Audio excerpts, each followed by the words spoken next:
এমন ভাবে পিটাইছে যে আমাদের এগুলো দেখানোর মতো না। ওসি নাজমুল সন্ত্রাসী আওয়ামী লীগ বাহিনী। সবাই এডিসি হারুন হইতে চায়। আমরা আইনজীবী, আমরা সন্ত্রাসী না। মানুষের ন্যায় বিচার দিবে, সেখানে 2 টাকার পুলিশ, চাকরিজীবী পুলিশ, মানুষের সেবা দাস, তারা আইনজীবীদের গায়ে হাত তুলছেন। সন্ত্রাসী পেটুয়া পুলিশ বাহিনীর আইসা আমাদের এই বোনদেরকে আমাদেরকে এমন পিটায়, মহিলা পুলিশ দিয়ে পিটাইছে, ইয়া দিয়ে পিটাইছে, প্রত্যেকের হাত পা ভেঙে ফেলছে। পুরুষ পুলিশ নাকি আমাদের মহিলাদের গায়ে হাত দিতে পারে। কি অন্যায় করতেছি আমরা? আমরা শান্তিপূর্ণভাবে মিছিলে আমরা পদযাত্রায় যাচ্ছি।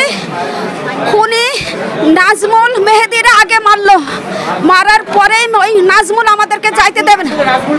ওসি নাজমুল সন্ত্রাসী আওয়ামী লীগ বাহিনী।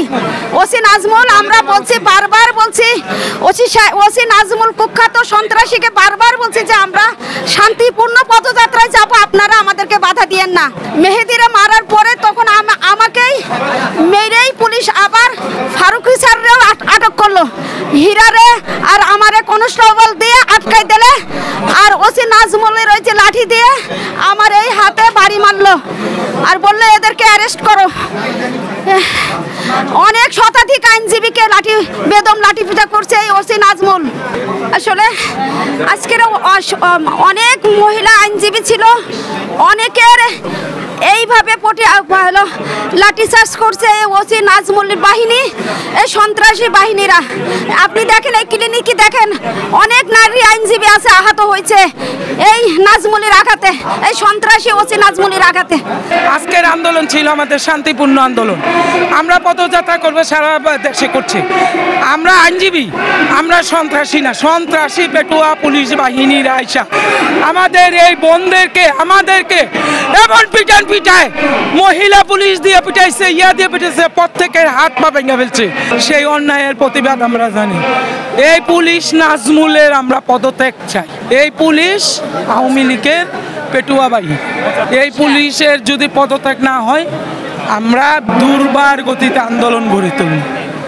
কারণ একটা আইনজীবী হয়েছে না, আইনজীবীরা কখনো সন্ত্রাসী না। আর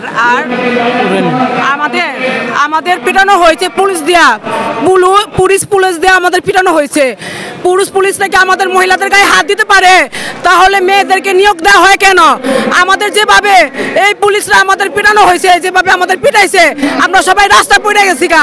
এইরকম আমরা এটা প্রতিবাদ জানাচ্ছি এই সরকারের অচিরে পতন চাচ্ছি। পুরুষ পুলিশগুলি আমাদের পিটাইছে, এমন ভাবে পিটাইছে যে আমাদের এগুলো দেখানোর মতো না।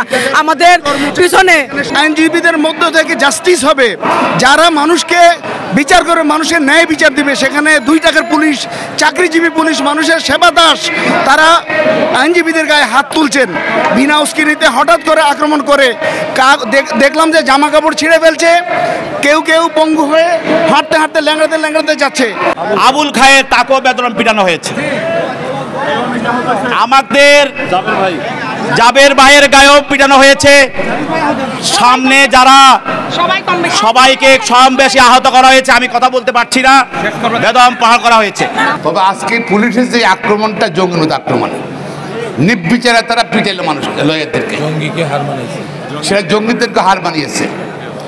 এবং আমার বোনদেরকে যেভাবে তারা টর্চার করছে, মারছে, ভাইদেরকে মারছে করছে, অনেকের গায়ে হাত তুলছে, বোনদের গায়ে হাত তুলছে, বোনদের জামা ছিঁড়ে ফেলছে।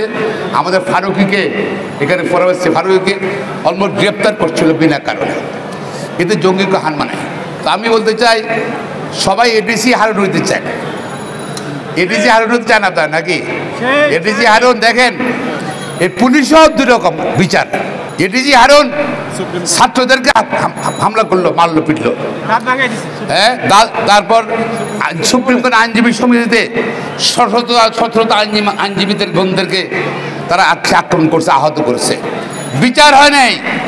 আর 2 জন ছাত্রলীগের কর্মীরে মার দিছে, এই জন্য সাসপেন্ড হয়েছে, বরখাস্ত হয়েছে। তো এখন দেখেন বিচারটা কি? পুলিশের যে নিয়ন্ত্রক, স্বরাষ্ট্রমন্ত্রী, পুলিশ কমিশনার, আইজিপি, আপনারা কি একরকম আচরণ করেন? হ্যাঁ, সরকারি দলের 2 জন আহত হয়েছে, সেই জন্য সে সাসপেনশন।